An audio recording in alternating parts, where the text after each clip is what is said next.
All right, it's 8:46 and we are live on the 5 on Your Side app.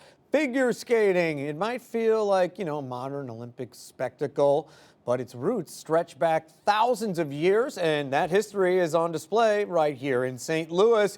Joining us this morning, one woman who continues to keep that fire lit for ice performers everywhere, and her new friend, Show Me St. Louis, Malik Wilson, joining us again this morning with Bev Thurber, former figure skater and coach, now a skating judge and historian, talking about bone skates. Malik, good morning.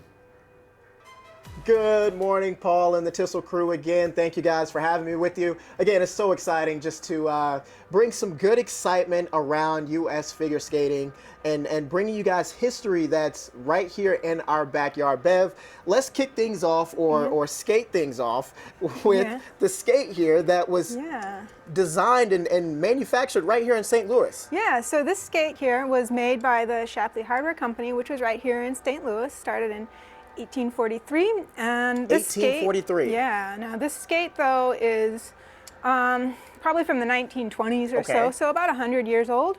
Wow. Now the Shapley warehouse, those who've been in St. Louis for a while will remember there was a big fire in 2024. That was one of the Shapley warehouses that burned down. Wow. And I know they designed knives and other things as well. Yeah. But let's talk about the design of skates and how kind of things have transformed to what we see now on the ice. Yeah, so we started off, last time we were talking about bone skates. Bones? They slide really well, but they don't stop and they don't turn. So that's a problem. So people in the Netherlands in about the 13th century started putting metal on their blades. Yes, that there. So that, that made it easier to stop and turn. I made this one, the other one right above it, which is a sort of a 14th century model where we see a toe pick on there, which looks kind of like the toe picks on today's blades, but... In the toe pick, talk about that. Yeah. What is the toe pick? So the toe pick, this is a modern blade. This is the kind of thing that you'll see on the feet of our skaters in the singles and pairs events. Okay. And they would use this toe pick here to help them take off for jumps. We think the medieval ones were probably for pushing. That makes it pretty clear by then they really knew how to push with their feet and not with poles. But nowadays, if you push with your toe pick, the judges won't like that. That's called toe pushing, and it's illegal. Yeah, well, it's not illegal. Not illegal, it's just frowned upon. Frowned upon. Frowned upon. Okay. And the differences here. You were talking about. One is for a certain type of skater and the other is for another. Yeah, so here you want to hold that one I'll take up. this one here. So the one you've got there, this is a freestyle kind of blade, and that's for the skaters who are doing big jumps in the singles and pairs events. So you see we've already talked about the toe pick. It's also longer and it's a little wider. This is a dance blade, so this is the kind of thing the skaters in the dance events will be wearing. And you see the toe pick here is a lot smaller. Do you want to hold them up and we can compare them? You see the freestyle toe pick is very big. The dance toe pick is smaller. The blade's a little narrower here, and it's shorter at the end. Wow. And that's because the ice dancers, they don't do those big jumps, but it's still fun to watch because they're doing a lot of intricate footwork and they're really skating to the music. Definitely. So they don't need those big toe picks and the longer blade, and it's better for them to have the short part because they don't want to trip themselves or trip their partner out there. And another thing you told me about, Bev, was, and we'll hold this up there really quick. Can you keep this one?